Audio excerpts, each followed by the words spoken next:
Today I'm going to show you how to install a Yamaha engine meter and tach on the Yamaha ef2000is inverter generator. And the way I'm going to do it is with the without using the screws, because I don't want to be drilling holes into it. First of all, on the back there's two screws. You'll need to remove them. They're Phillips screwdrivers heads, and remove those two screws.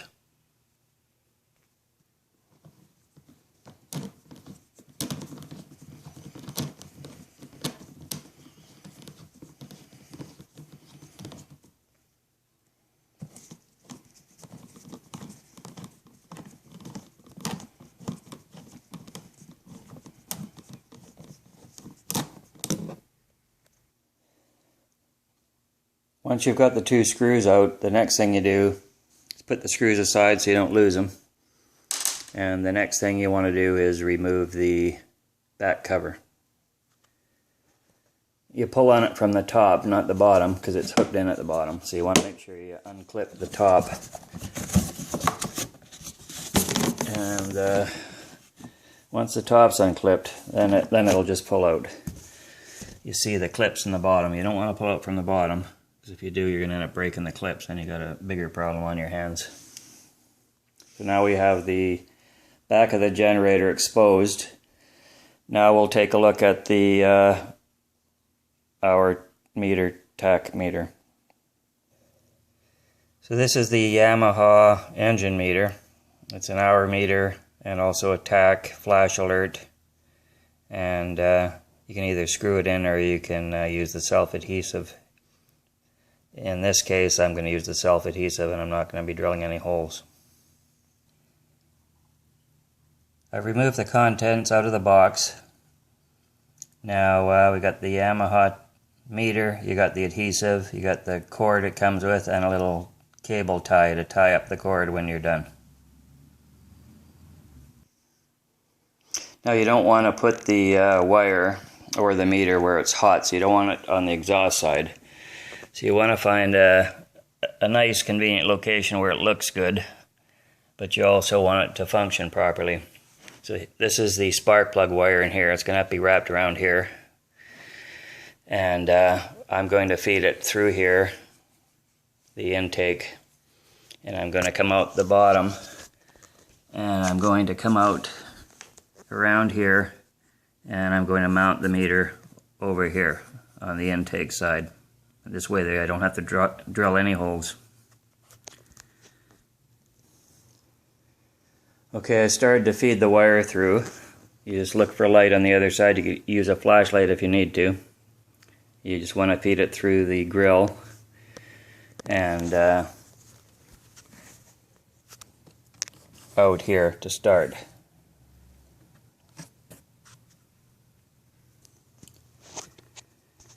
Now that I've got the wire fed here, I want to get it on the other side here. So I'm going to just poke it. I'm just going to poke it through.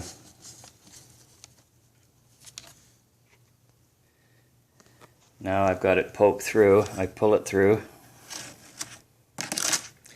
Now I feed it in through here along the intake here, the gas tank. Just over the intake on the gas tank, I should say.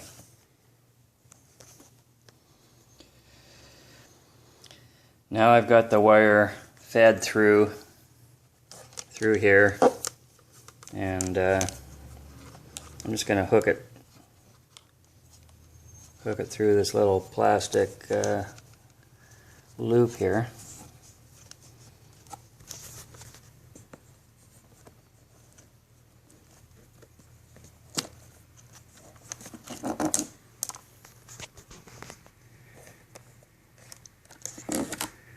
And I'm going to just let it hang there for now. The next thing I'm going to do is I'm going to hook up the meter and the wire, and I'm going to mount it on the intake side.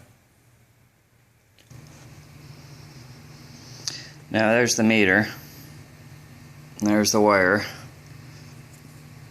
and the wire you just Put it in here, and then just poke it in with either your fingers or a flat bladed screwdriver. That's all you have to do to hook the wire up to the meter. So I'm just going to use my fingernail. I'm just going to poke it in.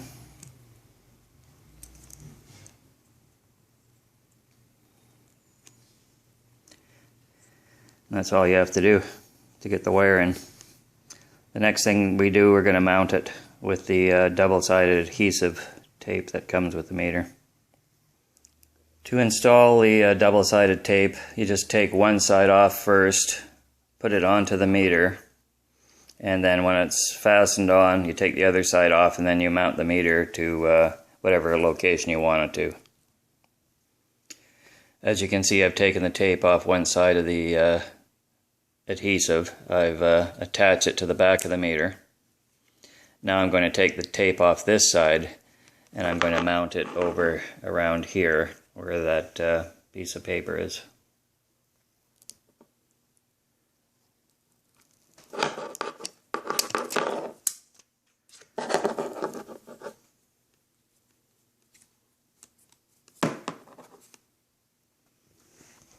So you want it to look nice as well as be functional, so I'm just going to put it around here.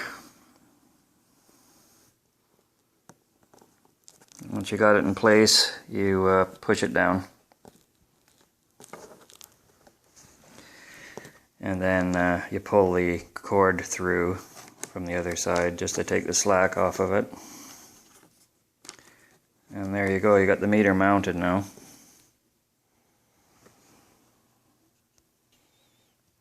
The next thing you want to do is tuck the wire around the gas tank.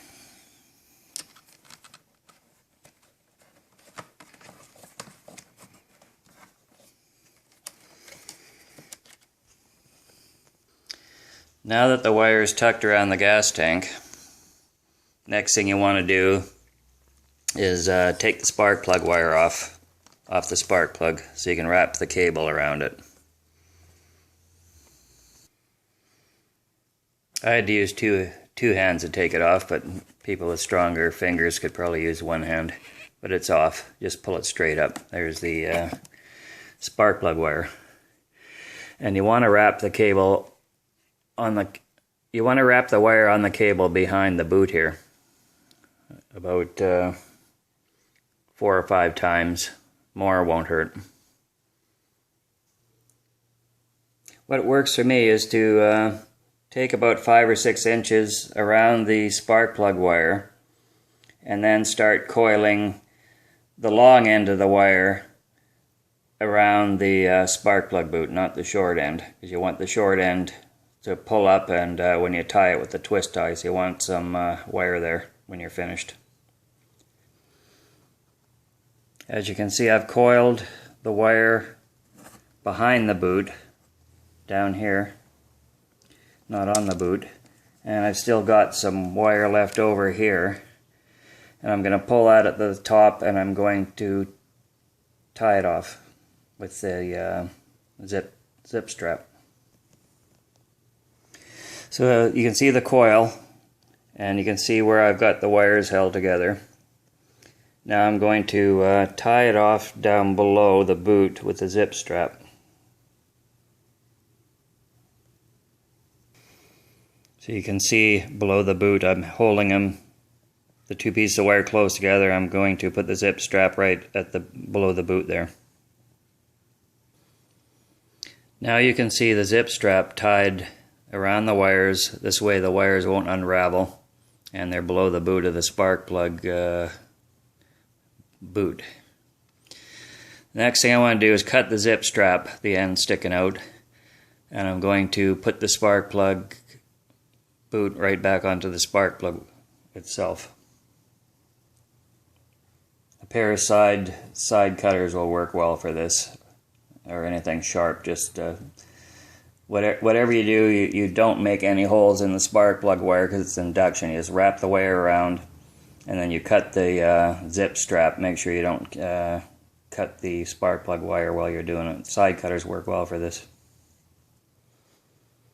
Here's a pair of side cutters. They work well. They're plier type cutters, and that's what we'll be using to just snip it at the base here. There you go, just that easy. Now the cable's not going to come apart. The next thing you want to do is just take the excess wire, tie it up into itself, and you can either use the wire to wrap around, or you can use electrical tape. Just tie it out of the way and loop it through that rubber loop that's attached to the generator. So there, the wire is looped, tie it out of the way. Next thing I'm going to do is I'm going to put the spark plug cover back onto the spark plug. Now I've got the boot back onto the spark plug, and there you see the wire tucked out of the way, and it is fed over the gas tank and through over to the other side and attached to your Yamaha tach hour meter without having to drill holes. So if you have to remove it down the road, it's really easy. There's no holes drilled. It's out of the way. It's away from the heat. So the next thing you do, that's all done. You just take your cover, you hook it in the bottom. You see the hooks here, and then you hook in.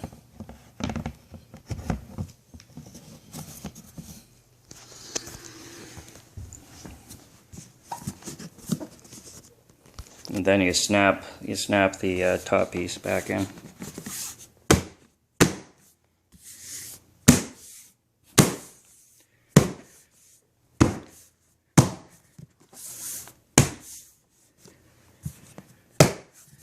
Once it's snapped in, then you put the 2 screws back in with the Phillips screwdriver.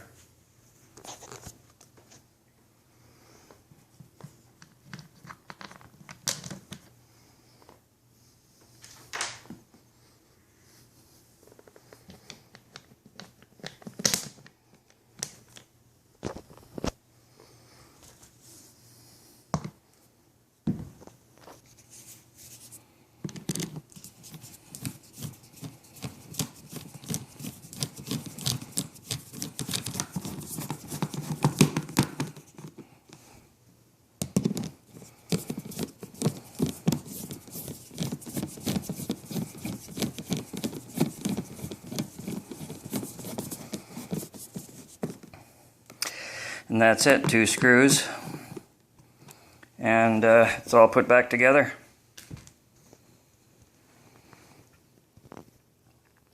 No, I'm doing this, it's brand new, there's no oil or gas in it, so just be careful if you have gas or oil in it that you don't spill anything.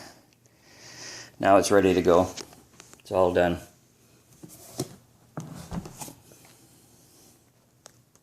I hope that helps explain how to put an induction meter tach onto the Yamaha without having to drill holes. It makes it really easy and clean.